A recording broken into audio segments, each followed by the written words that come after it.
Coming up on the Making Waves VO podcast. And you know, the nice thing is most professional voice talent, even if it's not their best take, you can tell right away that they understand the script. I mean, if you're working with a good talent, they usually nail that thing inside of 5 reads. Making waves. Making waves. Making waves. Making waves. Making waves. Making waves. Making waves. Making waves. Making waves.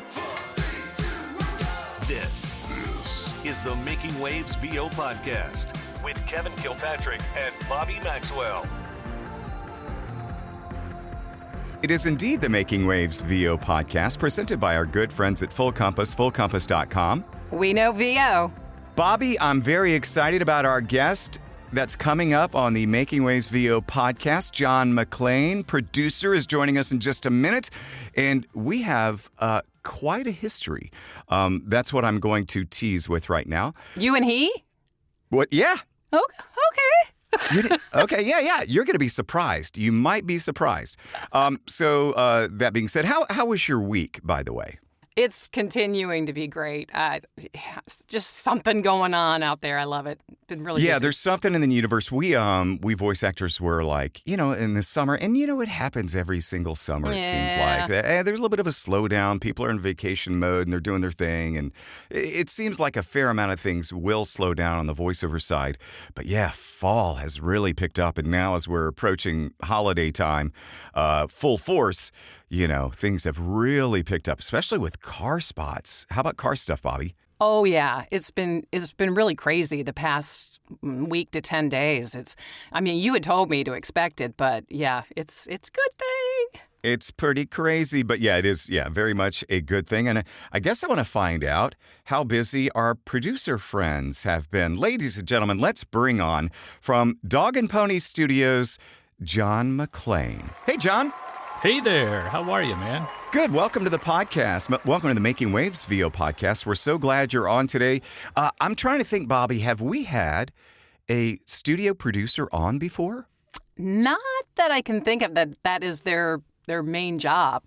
John, this is pretty good, man. So John McClain from Dog and Pony Studios. Now, John, do you remember you and I working together way back? Yeah, we did a bunch of home developer spots for years. Really? Yeah.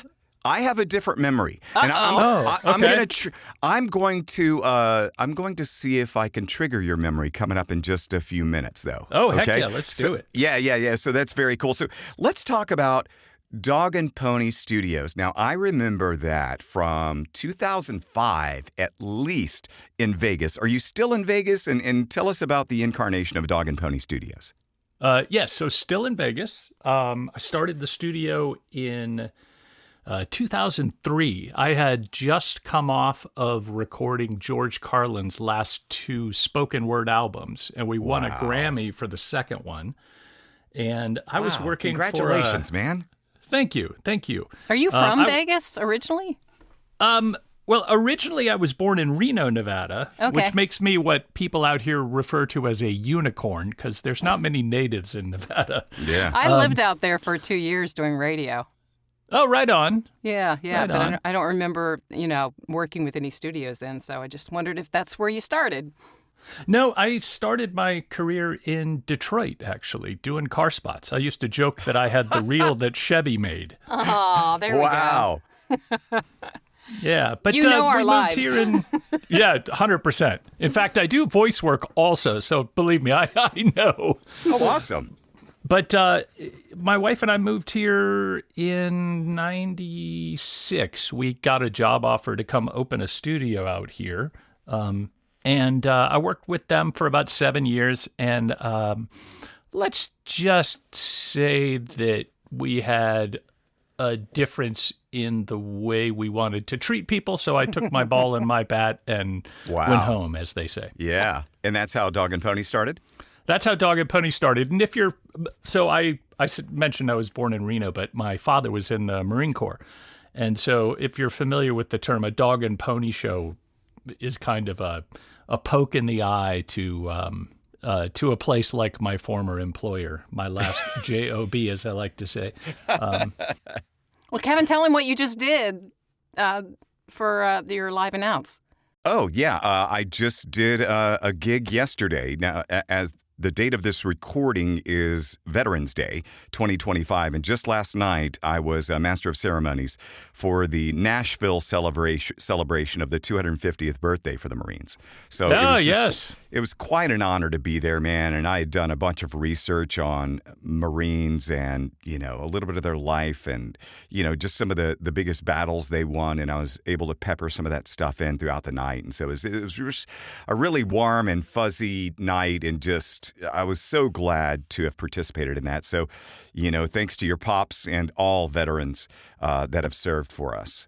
Yes, 100%. And happy birthday, one day late, to all of the jarheads out there listening. Yeah, it's funny because I did a history on jarhead, leatherneck, and devil dog. And just, leatherneck Teufelhound. Teufelhunden. Teufelhunden. Yes. If we're going to get actual German pronunciation, I'm pretty sure that's how it goes. Because that was part of my thing. Because I just did a little yuck where I said, because there is some controversy on the origin of that. Some stories say that the German soldiers said that these Americans were so badass that they were devil dogs. And so they called them Teufelhunden. But then later historians said, hey, no, we actually think that was a PR thing done in the U.S. To inspire them. So there is some controversy, but I said, I don't know what happened, but I can envision a German military leader at the time going, we did not call them devil dogs, but we did call them a pain in the ass. Yes. Something like that. And they seem to love that. So anyway. I'm always going to go with the devil dog story because it's a good one. Yeah. Oh, yeah. It's so cool. Teufelhunden. Anyway, we're off track. John? So here we are. We're talking about producing, and we're talking about your origin story in Vegas. And Bobby, you don't ever recall running into Dog and Pony in your days in Vegas? No, I don't think he would. Come on, you're giving away my age. Oh, Bobby, when were you on the radio here? Do I really have to say that? 79 to 81. Okay. Yeah, I wasn't here yet. I was a baby. Literally, I was one. No, yeah, I believe that. I believe that, Bobby, because you're only 30-something now, exactly. Right? This is so crazy. So what do you work on day to day, John? What are you? I know you mentioned you do car stuff. Are you still doing car stuff? Besides the voice part of it? No, I was the voiceover guy for a dealer group in New England and a different dealer group in Omaha for about 15 years, but they switched voices earlier this year. And voiceover isn't something that I actively pursue, so I haven't really gone after anything else. As far as car spots, I did one or two for former colleagues in Detroit once I moved here, but that's not my day-to-day work anymore. I do a lot of stuff. It's a very eclectic market here in Vegas. So I do some retail work for a couple of the casinos. I produce a lot of VO for Caesars, and I produce a lot of VO and radio and TV spots for MGM Resorts. I do a lot of independent film work. Awesome. And I mix a cooking show out of American Public Television in Boston called Milk Street Television with Christopher Kimball, who was famous for being on Kitchen Confidential. So I'm in my third season of mixing that series.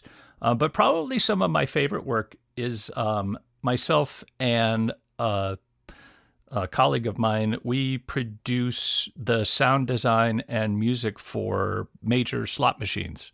No way. Right now we're working with a company called Light and Wonder. So we did the Frankenstein machine and the Dracula machine and a machine called Dragon.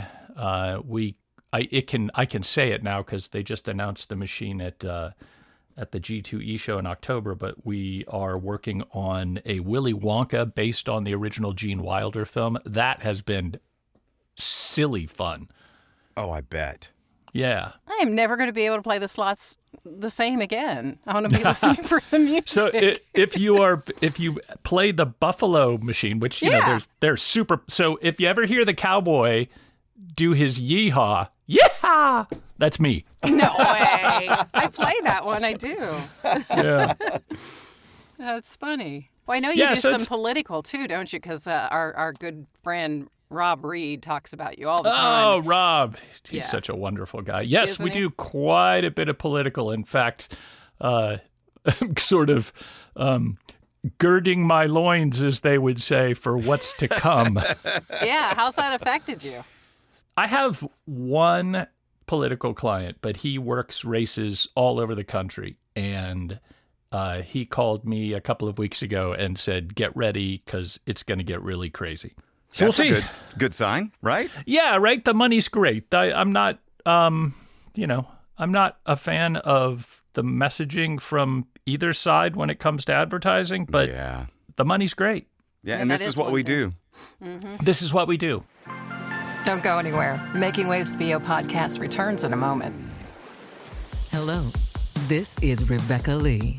Psych, y'all, let me stop playing. It's me, Rebecca Lee. You're listening to the Making Waves VO podcast with Kevin and Bobby. Oh, Bobby, I remember getting into voiceover, and one of the most exciting parts about getting into voiceover is buying all the gear. You don't realize that until you become a voice actor and you got to produce your own stuff.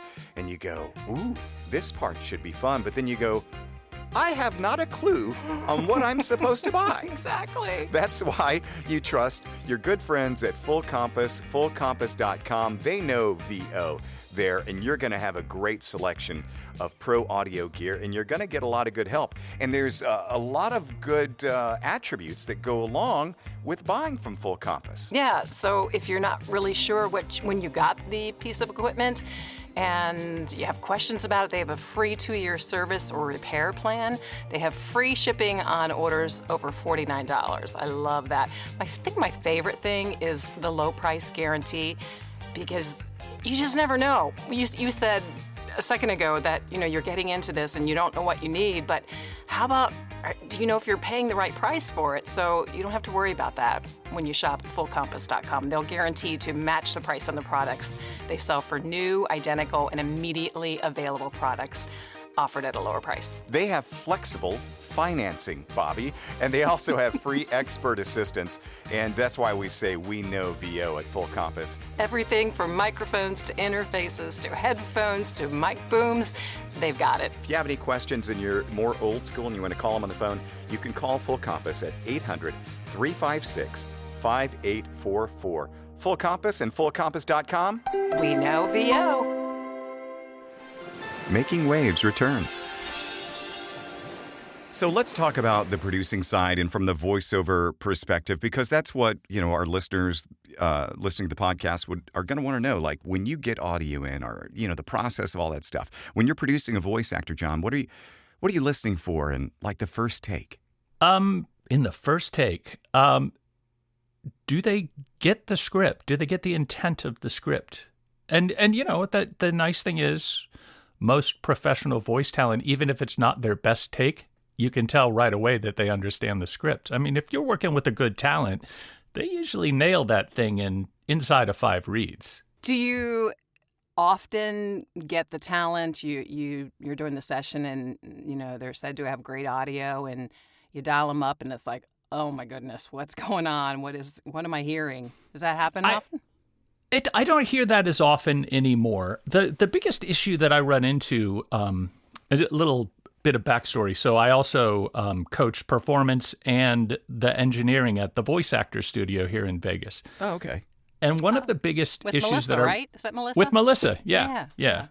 Melissa and I go back 20 years. I was the first person to hire her for a VO job. Really? She's so fun. I like her. She's awesome. What an awesome human. But the biggest issue I run into, especially with newer talent, is just poorly set levels, right? So we have all this great equipment. We have more dynamic range with better bit depths, yada, yada, yada. But at the end of the day, signal to noise ratio still matters. And, if I receive a VO from a talent and their peak levels are down around -12 or -15, so their average level's really low. Then when I bring up the level of the VO to bring it into my program, the noise is coming up with it. And then I have to run some sort of restoration software on it, like Isotope RX or whatever. So that's the biggest issue that I run into. I'm old school. I still like to see those peaks bouncing up around -6 so that we get that nice big fat signal to noise ratio. I agree. I like seeing it. I used to call it tickling zero. I used to like to tickle zero. And Absolutely.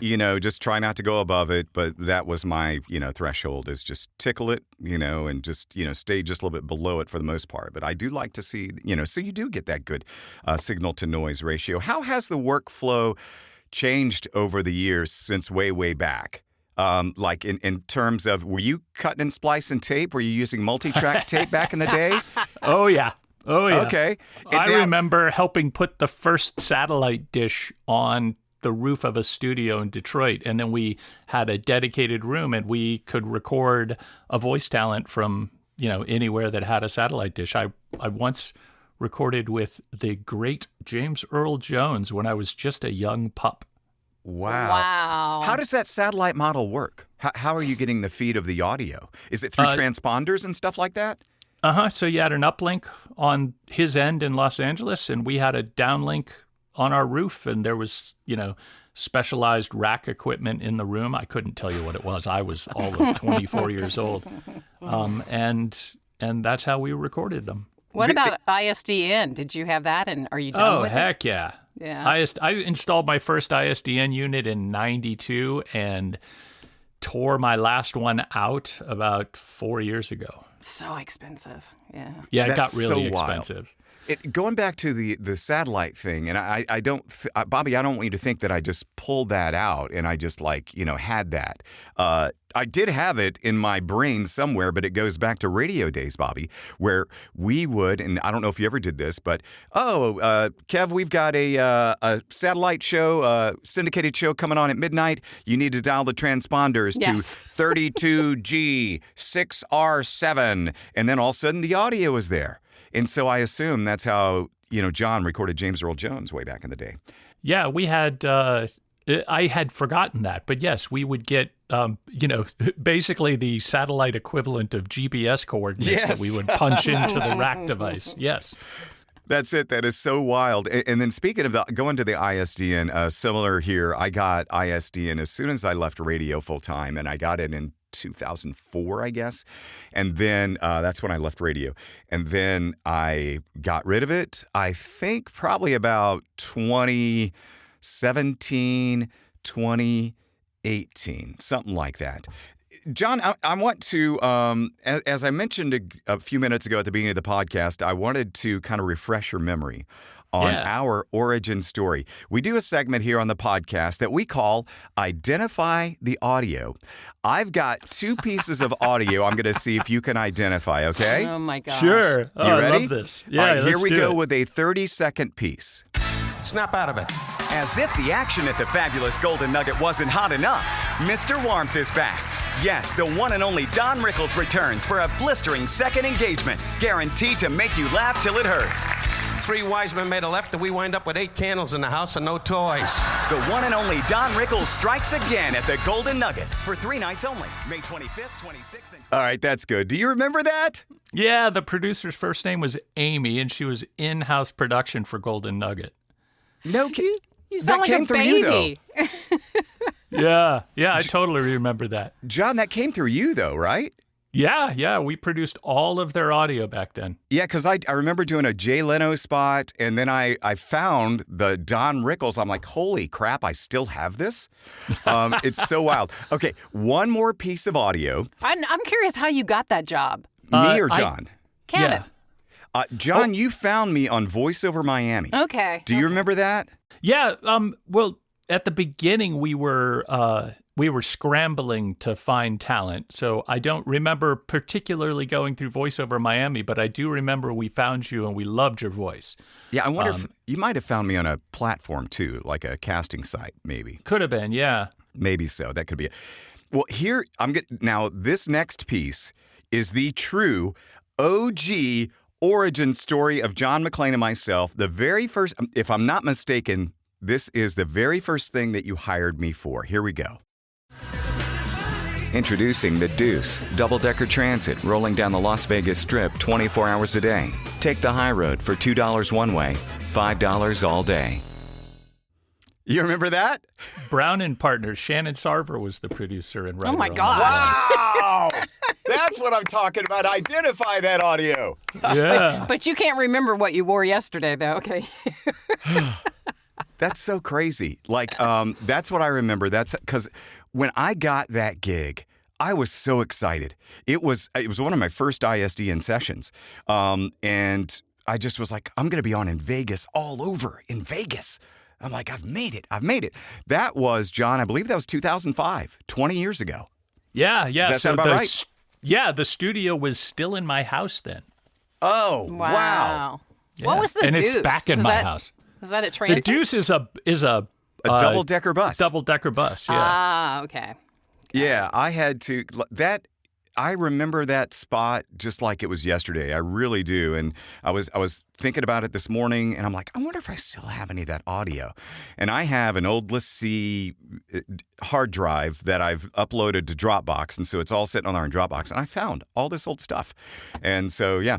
I remember that was one of the first times where a client ever directed a talent to just really like drop down low and not show a ton of emotion in the read. I remember that. It's so funny that oh my gosh. Because I remember, because at the time I was the guy doing the hype, the energy, and, give me a Don Rickles spot or whatever, and car spots all day. And then it was a challenge to get me just to do it laid back, man. And now it's like, all these years later, it's like, oh, you want laid back? Do you want me to be asleep? Because I can do that, Wow. It's so funny. Another time, it was even before that, when the client wanted a really laid back read and the talent was struggling with it. And so I actually laid him down on the floor in the booth and just adjusted the microphone to pick him up while he laid on his back. And that is an effective technique, because I keep a stool in here, like a drafter's stool, where if I really want to chill, I will just slump in that thing and just get like really mellow and chill and, that kind of vibe. Yeah, that's awesome. Oh my gosh. Whatever it takes. Yep. Exactly. Have you seen the trends that we're seeing on this side of voiceover, where it's gone through different types of, like the conversational read or... I hate that word. Thank you. The word they're looking for is authentic. Okay. Yeah. Hi, hello, greetings, salutations, howdy. This is Rob Reed, Austin-based voice actor, and you're listening to the Making Waves VO podcast with Kevin Kilpatrick and Bobby Maxwell. I was just coaching with somebody last night, and I was trying to explain what the conversational read was, and he didn't quite get it at first, but I tried to break it down, and finally he understood what I meant. But I mean, as far as like the demographics, all these changes, especially in the past 5 years or so, did you see that at Dog and Pony? Oh yes, of course. I almost, I don't know if this is the ranting of someone who's, officially an old man, or if it's just logic, but I feel like we've gotten too niche. Okay. Yeah. Have you noticed, though, Kevin and I were just talking about this before we started the podcast, that the more mature voices are kind of making a resurgence? Yeah, I get a lot of requests for an older, more mature voice, for sure. Yeah. John, I need to share my latest demo with you. Hey, send it my way, Kevin. You still got it on reel-to-reel? Yes. Oh, my gosh. It's on a 78 RPM vinyl record. Oh, my gosh. Yeah, I mean, I don't mean to say that there shouldn't be niches in voiceover. It's just, it's like sometimes you get a script. I'm sure you guys see this all the time. You get a script from an agent, and the description of what they want out of the voiceover is longer than the script itself. Oh, yes. Yes. And oh, my and gosh. I firmly believe that if you're good at your craft, you skip over that. You do a couple of reads that you feel are right based on what you see in the script, and then you go back to their description and you find 95 times out of 100 that you nailed it. I like that. And let's see if Bobby agrees with this, because what you just said, John, is a huge point of contention among many in the industry, because some are of the school of what you just said. Kind of gloss over the specs and do your thing, right? Do your thing. Conversely, there are those casting directors that will say, no, these specs are super important. We took the time to craft what we thought the spot should sound like, and all those things. So they go, no, this is biblical in its importance. Bobby, have you also seen those differing sides? Yeah, and personally, what I usually do is I will do the first take with the specs, and then I'll just go off on my own and how I envisioned it on the B read, and hopefully that will, they may be upset that I didn't follow the specs in the second one, but at least I'm showing some range and I'm putting myself and my personality into that second take. John, have you ever had a session where, I don't want you to break any NDAs or anything like that, but have you ever had a session where you just did not agree at all with the end client and were trying to do something and they were trying to steer you away from that, or anything similar like that? Not in a bad way, but I often have sessions where the client is pushing the voice in a certain direction and it's not going to work. It's just obvious it's not going to work. And so we tactfully make suggestions and I explain why, and we usually end up adjusting. In my world, in my little corner of the universe, I'm pretty lucky to have clients who, count on us to guide them. And that's the way you want it. Oh, of course. Yeah. If you had to speak to voice talent right now, which you will be when they hear this, what would be like your top 3 most important things as far as their audio in your mind for them to be aware of? As far as their audio, the number one thing is set a good level. So I tell everybody, get those peaks bouncing around between -6 and -9. Mm-hmm. Human voices are very dynamic. Sometimes they're going to go over and tickle 0, as Kevin calls it, but that's okay as long as you don't hit 0. I kind of take a step back when talking to people about audio.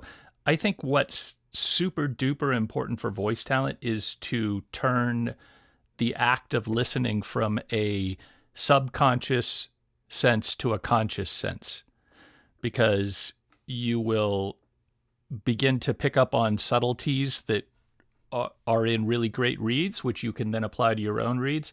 But you'll also start to notice the background sounds that you might not have noticed that are messing with your audio.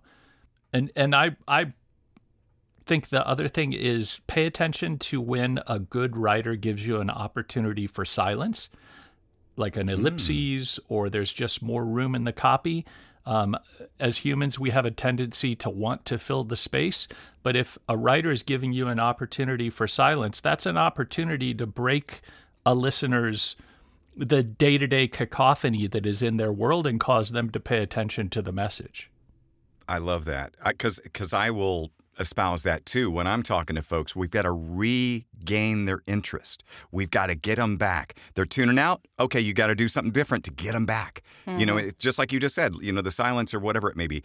I don't know if we talked about this with you or if we prepped you in advance, but we do a segment called Nightmare Session Stories. Do you have one? You don't have to say it right now, but I just wanted to prep you in case you might have one. Would you have one you might could share with us?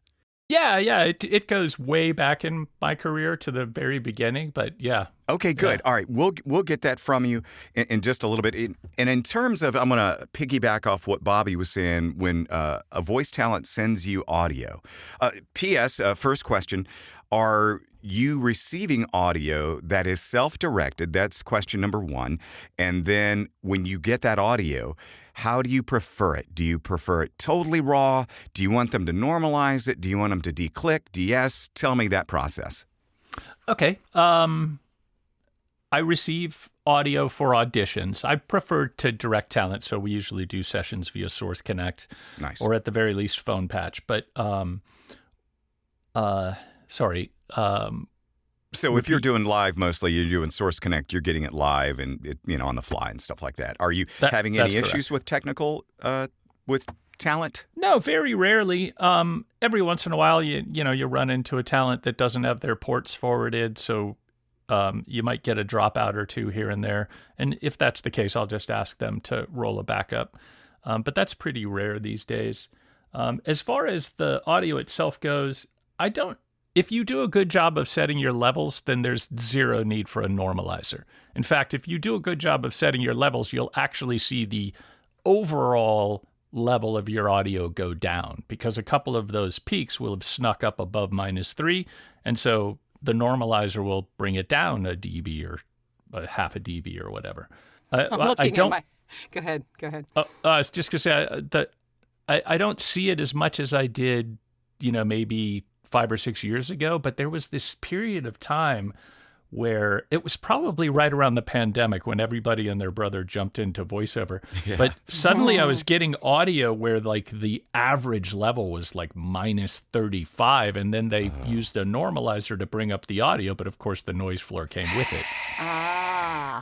It became a crutch in the VO industry for a little bit of time there.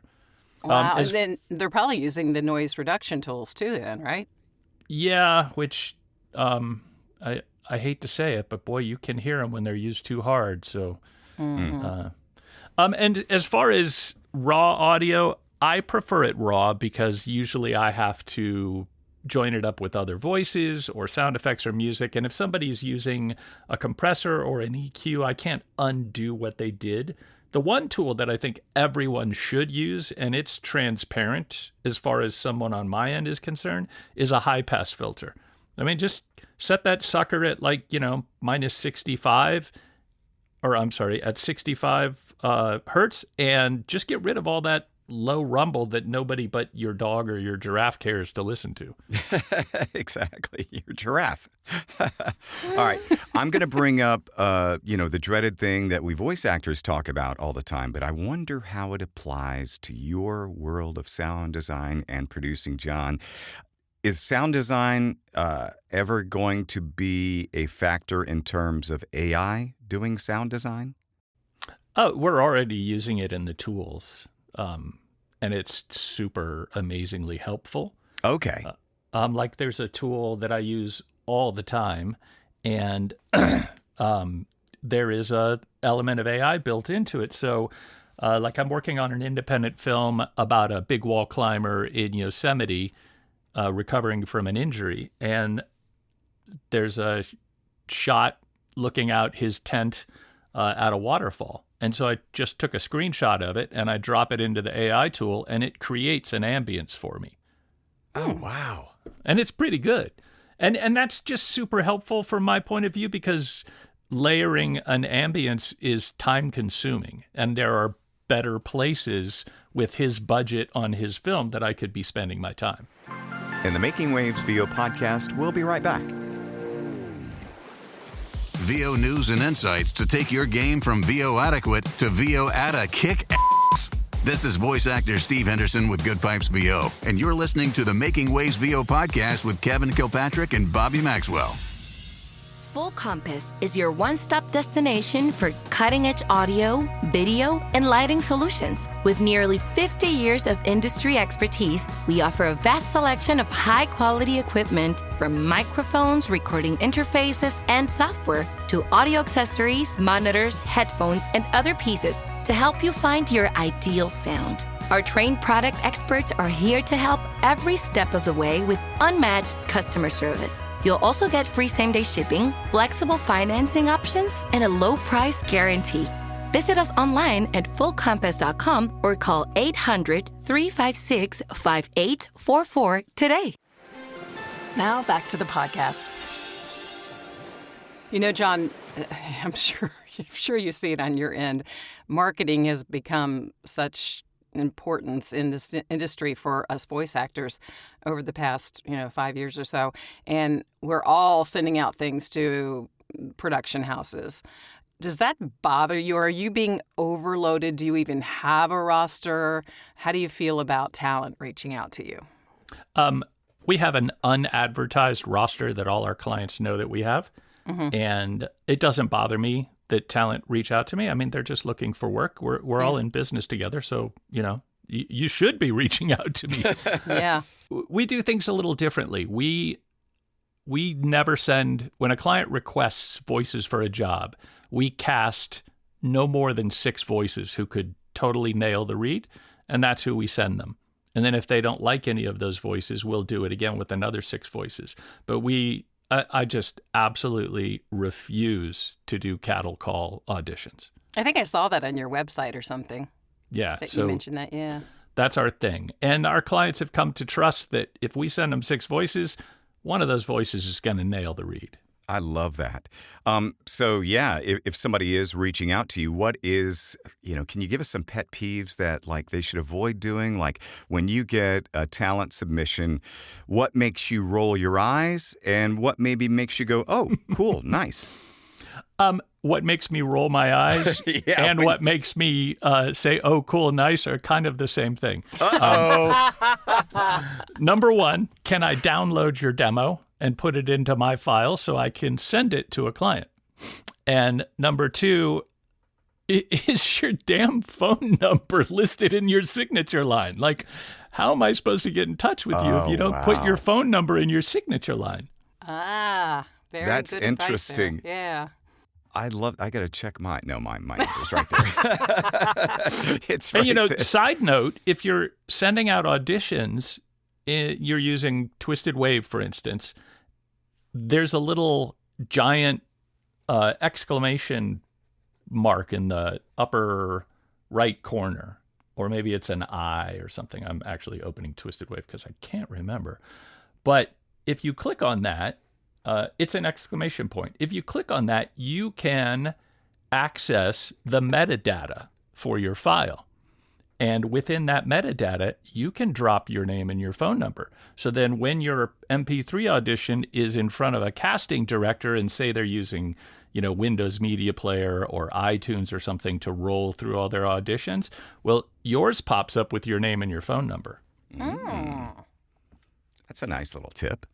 Yeah, it is. Very cool. What have you ever had a project, John, that you're like, wow, I can't believe how big or cool this turned out to be, but you really didn't have that expectation? Yeah. I didn't know what to expect. I mean, granted, it was George Carlin, but it was just all kind of a blur because of how it started. When I was in Detroit, one of the producers that I did work for, this goes way back. It all started when I was running the duplication part of the studio. So, we were on tape then. So they would finish on tape and then they would hand it over to the duplication department and we would make copies to go out via FedEx. Yeah. And I got really good at knowing where things were in the tape library. So certain producers would come see me and say, hey, I need this tape. We did it, blah, blah, blah, blah, blah. And I'd be like, oh, yeah, I think I know where that is. And I could pull it. So I had moved out here. I wasn't living here that long. And I got a call from one of these guys in Detroit. And he said, hey, we got some Dodge Neon spots. Are you still doing, recording and producing? And I said, yeah. And he said, okay, we're going to book some time. And the voice talent for the Dodge Neon spots was George Carlin. Oh, wow. And, and so Carlin comes in and he does the spots and he's just really friendly, gregarious, outgoing guy. And then a few months later, I get a call and he's booked the studio to record a spoken word album. So, it went from, hey, I know where your stuff is in the tape library to, hey, here's a Grammy. Wow.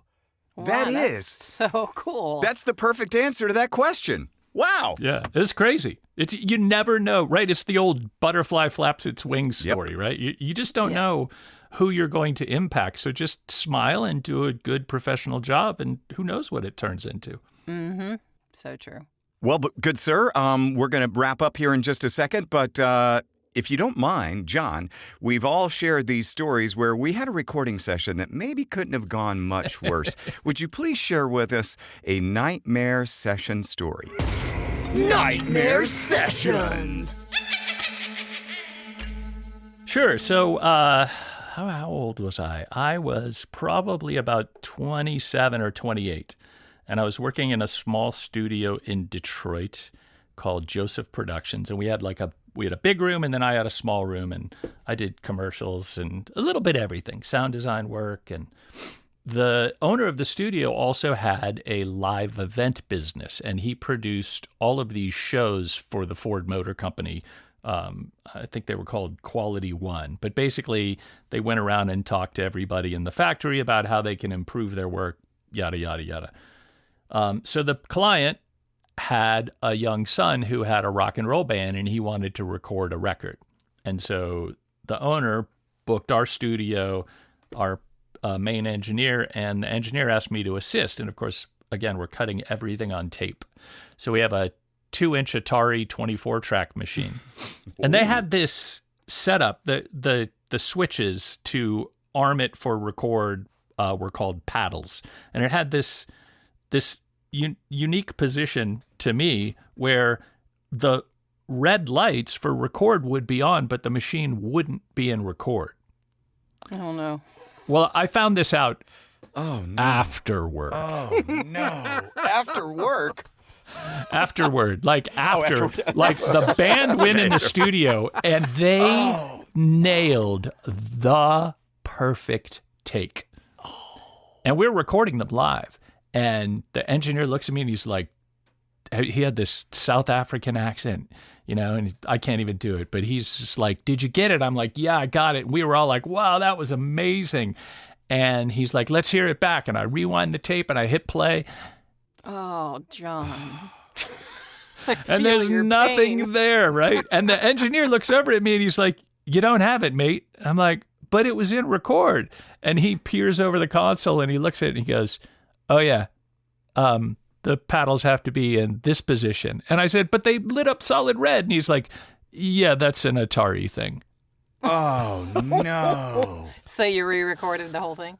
Yeah, but we never got as good a take. Yeah, of course not. That's heartbreaking. But, you only do that once. Yes, so true. Whatever big mistake you make, you only do it once. Mm-hmm. Oh, man. Yeah, that's a true nightmare session story. My goodness.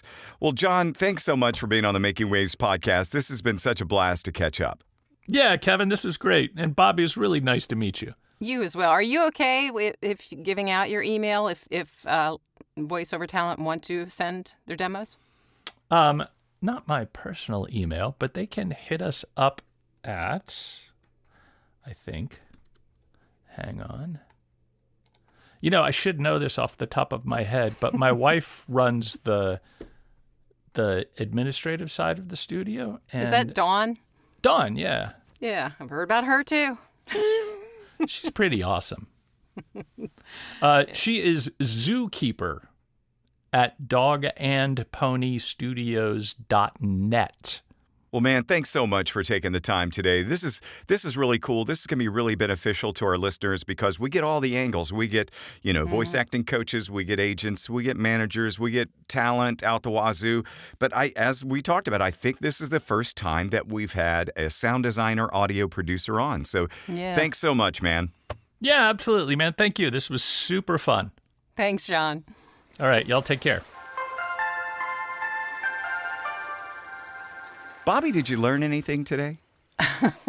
I'm like singing Adele's Hello from the Other Side because it's so cool to hear his perspective of what we're doing, Yeah. And it's like those same lessons are true that we hear about, about your levels being right and just making sure that you're tidy on your tech. Because it all makes a difference. But it was so cool to hear his perspective and hear his take on producing We Chuckleheads.